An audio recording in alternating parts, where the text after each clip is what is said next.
악한 것은 없어도 착한 것은 있다라는 말이 있습니다.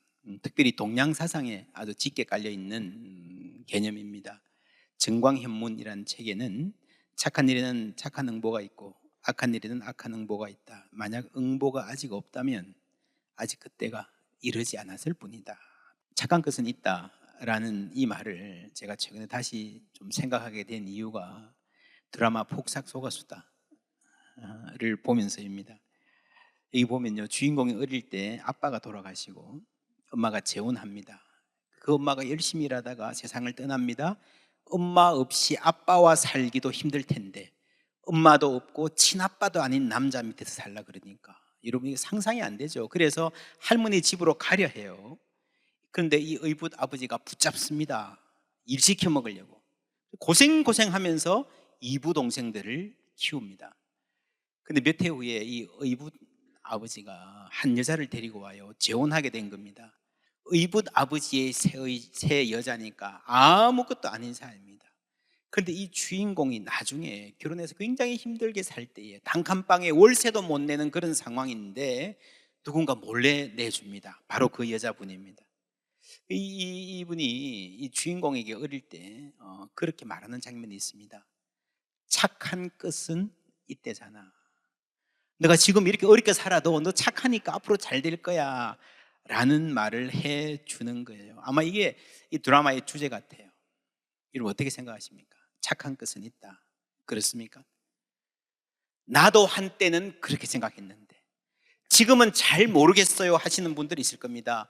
세상을 보니 어떤 분들은 고생만 하다가 돌아가시고 정말 선하고 순박한 사람들이 억울한 일을 당하고 악한 사람들이 떵떵거리며 살고 예수님 말씀에 온유한 자는 복이 있나니 저희가 땅을 기업으로 받을 것이라 하셨는데 참 힘이 되는 말씀이기는 한데 현실은 안 그런 것 같아요. 악한 사람들이, 모진 사람들이, 약삭 빠른 녀석들이 땅도 차지하고 권력도 차지하고 돈도 차지하고 명예까지 넘보는 부조리한 세상 우리가 보고 있습니다. 맞습니다. 이 세상은 불의하고 부조리합니다. 그 최고의 증거가 십자가입니다. 이 땅을 살다간 수많은 사람들 중에 가장 선한 분이 예수님이잖아요. 많은 죄인들 중에 유일하게 죄 없으신 분이 예수님이잖아요. 그런데 이분에게 가장 참혹한 사형을 집행했다면 이 세상이 잘못된 게 틀림없죠. 이런 세상을 그냥 두고 보신다면 하나님, 여러분 수긍하기 힘듭니다. 하나님이 계신다면 세상에 이럴 수가 있는가? 나의 하나님 어찌하여 나를 버리셨나이까? 다른 말로 하면요, 착한 끝이 있다며요. 착하게 살면 복 받는다며요. 어떻게 된 겁니까? 하는 질문일 수 있습니다. 그래서 제자들은 그날에 도망갔습니다. 베드로는 예수님을 부인했습니다. 착한 끝이 있다고 생각하고 살아왔는데 아닌가 봐. 뿔뿔이 흩어졌습니다.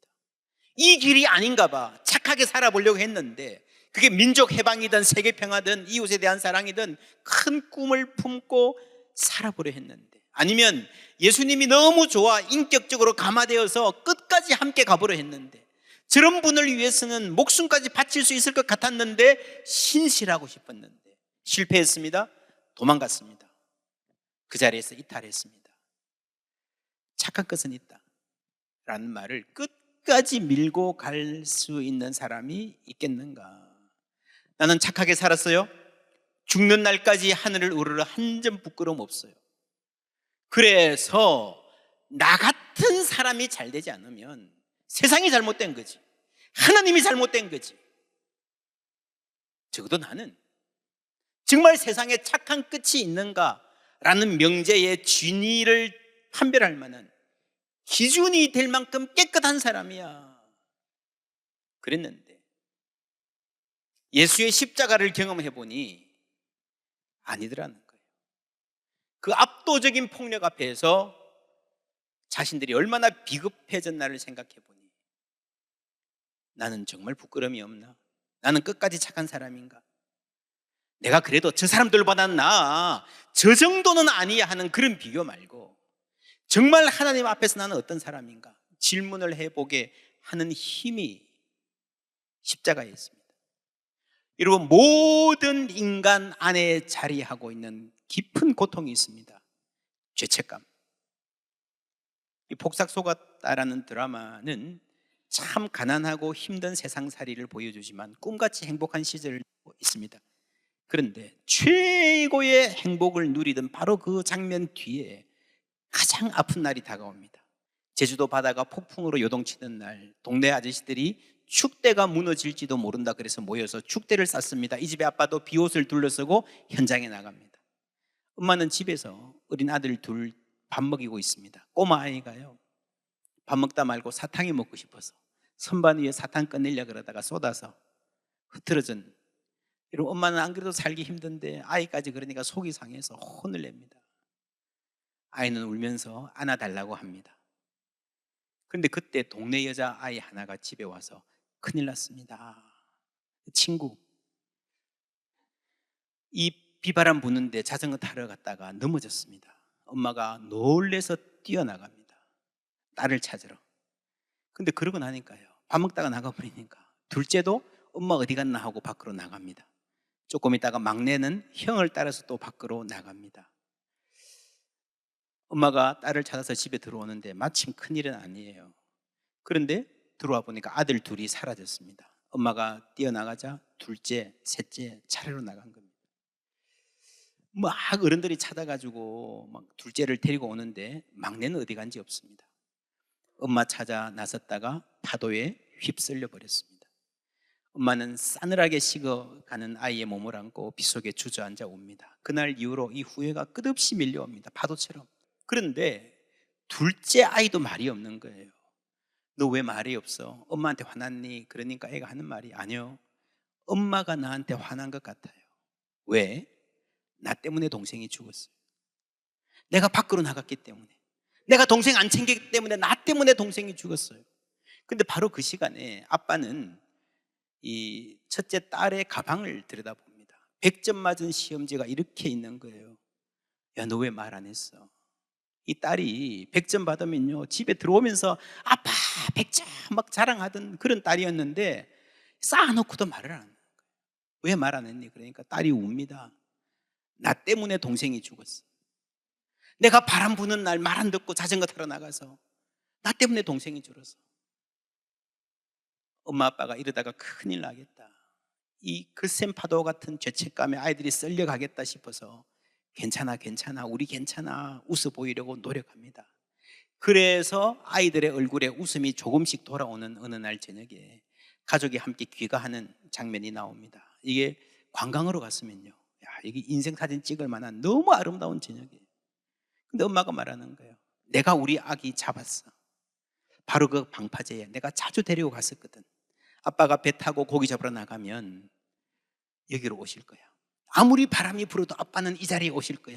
우리는 이 자리에서 아빠를 기다리면 돼 라고 말하고 또 말했다는 거예요. 그래서 내가 이 아이를 죽였다는 거예요. 아빠는 그런 엄마를 위로합니다. 그 위로 덕분에 엄마는 겨우겨우 그 세월을 살아냅니다.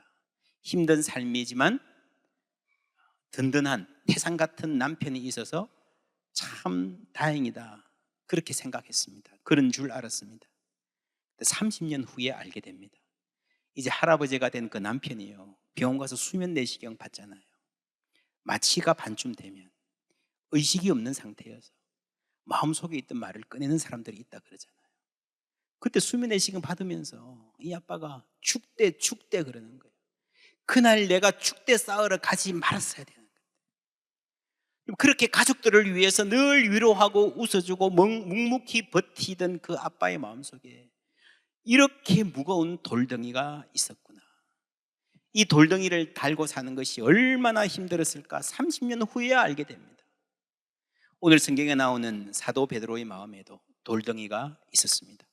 제가 책임집니다. 큰 소리 쳤습니다. 절대 주님 곁을 떠나지 않겠습니다. 그런데 배신했습니다. 부인했습니다. 그리고 오늘 말씀을 보니 부름받은 그 사명의 자리를 고기 잡으러 간다고 그냥 떠나버렸습니다. 그때 예수님이 오신 거예요. 처음에는 몰랐습니다. 알아보지도 못했어요. 밤새 애썼는데 새벽까지 한 마리도 못 잡은 그런 날이었습니다. 고기 좀 잡았어? 아닙니다. 맹탕입니다. 저쪽으로 배 오른편에 그물을 던져보시오. 이때까지만 해도 예수님인 줄 몰랐어요. 6절 7절 함께 읽습니다.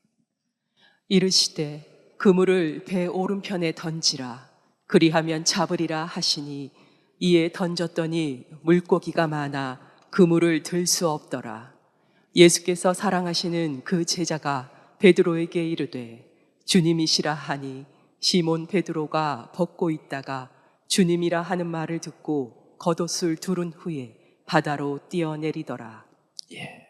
주님을 알아보는데, 주님이 내 삶에 찾아오신 걸 아는데 하필 그때가요, 물고기를 잡아서 들려고 하던 그 타이밍입니다.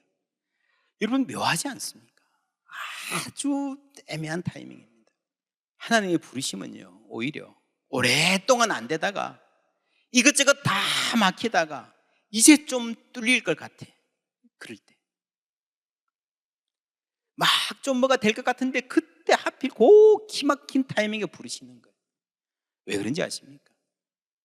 오늘 말씀 계속 읽어보면요, 예수님이 물어보십니다. 네가 나를 사랑하느냐? 근데 그냥 물어보시지 않고요, 내가 이 사람들보다 나를 더 사랑하느냐? 사실 이게 중성명사일 가능성이 많습니다. 이 사람들이 아니고 내가 이것들보다 나를 더 사랑하느냐? 배, 그물, 가득 잡은 고기, 생계수단, 내 성공을 위한 도구들, 그거를 말하는 거예요. 이것들보다 나를 더 사랑하느냐? 어쩌면 치사하게요, 비교급으로 물어보시는 거예요. 왜 그렇습니까? 우리가 때로 정확하게 비교해보지 않으면요, 내 사랑은 추상적이 될 수 있습니다. 말로는 하늘의 별도 달도 다 따줄 것 같지만요, 현실에서는 얼마 견디지 못하는 사랑이 얼마나 많습니까? 그래서 예수님은 때로 우리에게 비교급으로 물어보시는 거예요. 그냥 추상적인 사랑을 넘어서야 되기 때문에 그렇습니다. 그리고 오늘 베드로의 모습을 보면요, 참 묘합니다. 벗고 있다가 옷을 두르고 뛰어들었다. 왜 그랬을까요?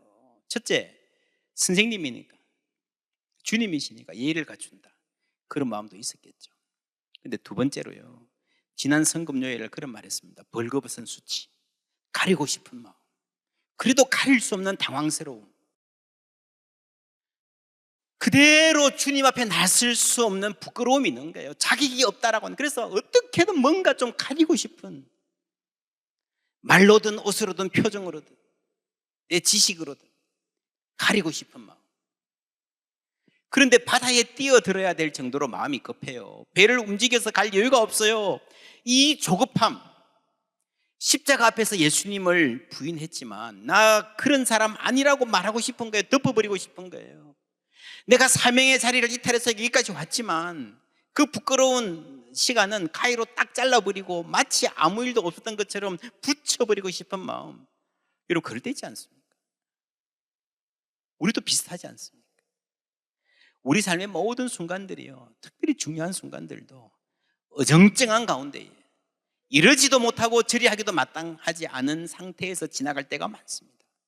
깔끔하게 확연하게 딱 떨어지는 경우보다 어정쩡한, 사랑은 하는데 내 것은 챙겨야 되겠어요. 멋있게 양보하는 모습은 보이고 싶은데 뭔가 내 쪽에 계산이 끊임없이 돌아가요. 헌신하고 앞으로 나갈 때도요, 뭔가 남겨진 듯 뒤돌아보잖아요. 롯의 아내처럼. 그렇게 어정쩡하게 육지에 올라옵니다. 그 다음 말씀 우리 9절부터 함께 읽습니다. 육지에 올라보니 숯불이 있는데 그 위에 생선이 놓였고 떡도 있더라. 예수께서 이르시되 지금 잡은 생선을 좀 가져오라 하시니 시몬 베드로가 올라가서 그물을 육지에 끌어올리니 가득히 찬 큰 물고기가 153마리라. 이같이 많으나 그물이 찢어지지 아니하였더라. 예수께서 이르시되 와서 조반을 먹으라 하시니 제자들이 주님이신 줄 아는 고로 당신이 누구냐 감히 묻는 자가 없더라. 예수께서 가셔서 떡을 가져다가 그들에게 주시고 생선도 그와 같이 하시니라. 아멘. 떡과 생선을 나누어 주십니다. 와서 먹어라. 동사 두 개죠. 오라 그리고 먹어라. 예수님의 전격적인 환영입니다. 베드로는요, 지금 옷을 입을 수도 없고 벗을 수도 없는 어정쩡한 상태입니다. 주님께 가고 싶지만, 나가고 싶지만, 내가 나가도 되나, 그럴 자격이 있나는 마음이에요. 가서 와락 안기고 싶지만 내가 그를 신세가 되냐, 그를 주제가 되냐 하는 자책이 있는 상태입니다. 쓰임 받고 싶지만 내가 주님께 쓸모가 있을까 하는 자격지심이 있는 상태입니다. 그런 베드로를 예수님은 오라 하십니다. 그리고 먼저 이거 해라 하기 이전에 먹어라 하시다. 먼저 밥을 먹여 주시는 거예요.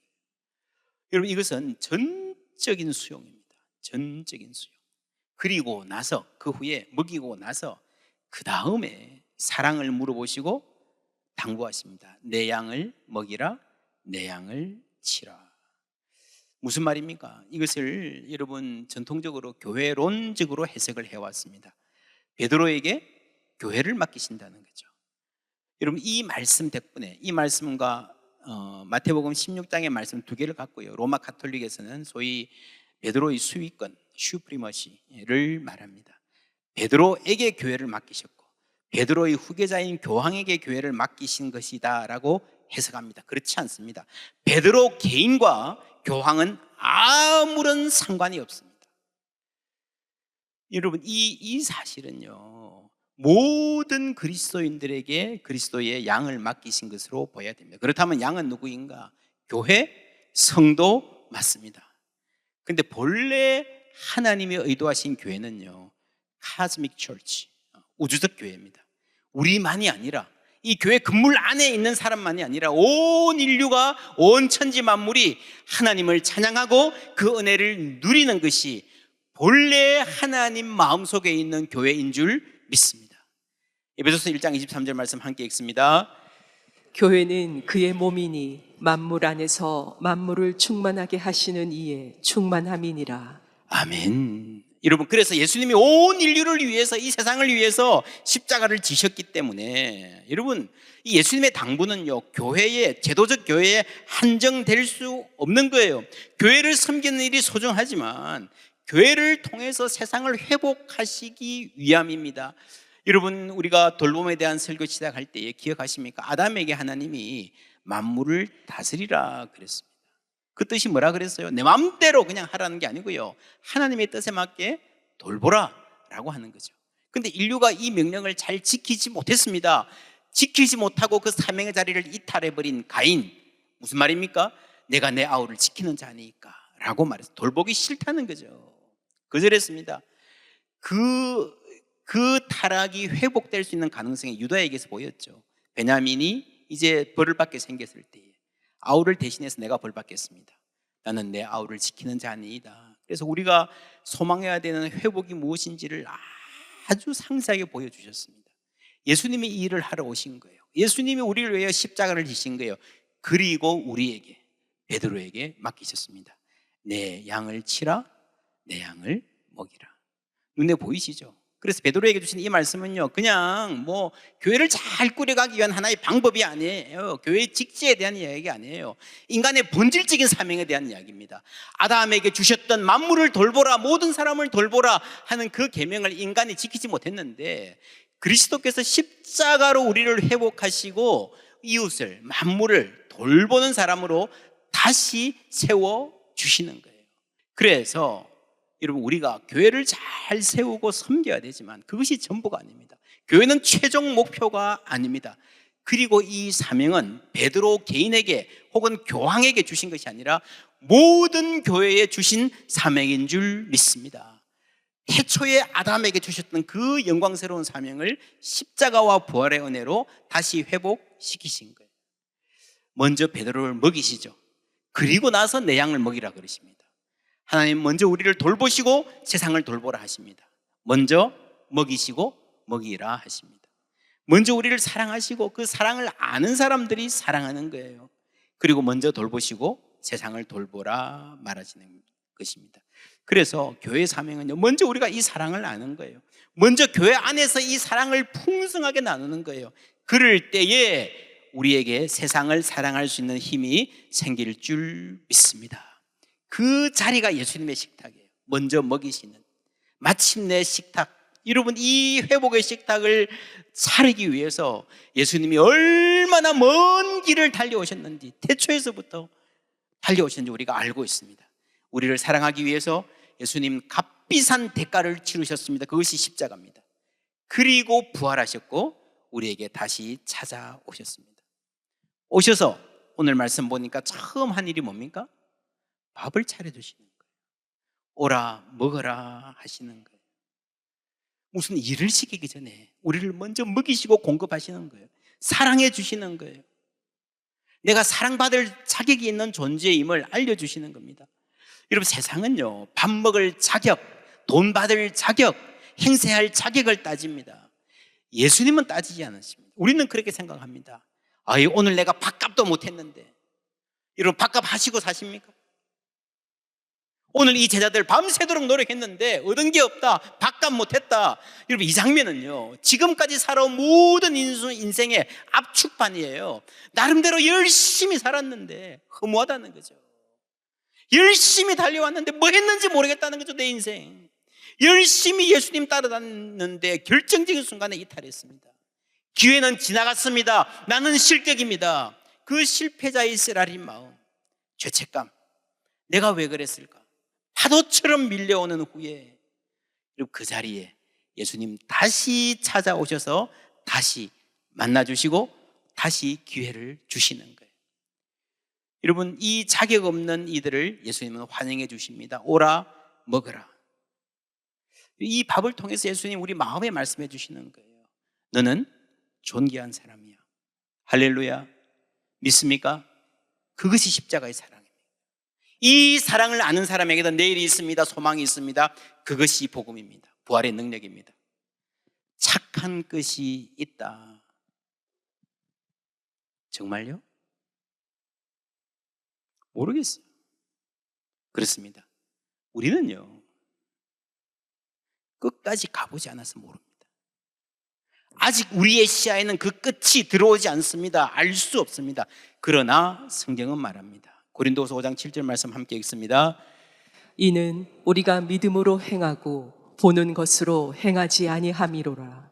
아멘. 비록 우리 눈에 안 보여도 우리는 믿습니다. 이 믿음은요, 그냥 막연한 추상적인 믿음이 아니라 예수께서 부활하셔서 우리에게 찾아오셔서 우리 마음에 심어주신 믿음입니다. 우리 눈에는 끝날이 안 보이지만, 앞날에 어떤 일이 있을지, 어떤 길을 걷게 될지 모르지만, 아직 끝까지 가보지 않았지만, 끝까지 가보신 예수님, 그 너머까지 가보신 예수님이 다시 찾아오셔서 우리의 소망을, 우리의 미래를 알려주시는 거예요.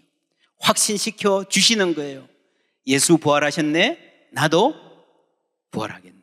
예수 다시 사셨네, 나도 다시 살겠네. 할렐루야. 여러분, 이 믿음으로 사시기를 주님의 이름으로 축원합니다. 하늘 소망 우리에게 주셨습니다. 이 소망으로 살아간다면 우리가 이 땅을 딛고 살아가는 그 순간순간도 매일매일도 새로운 의미로, 생명의 능력으로 살아갈 수 있습니다.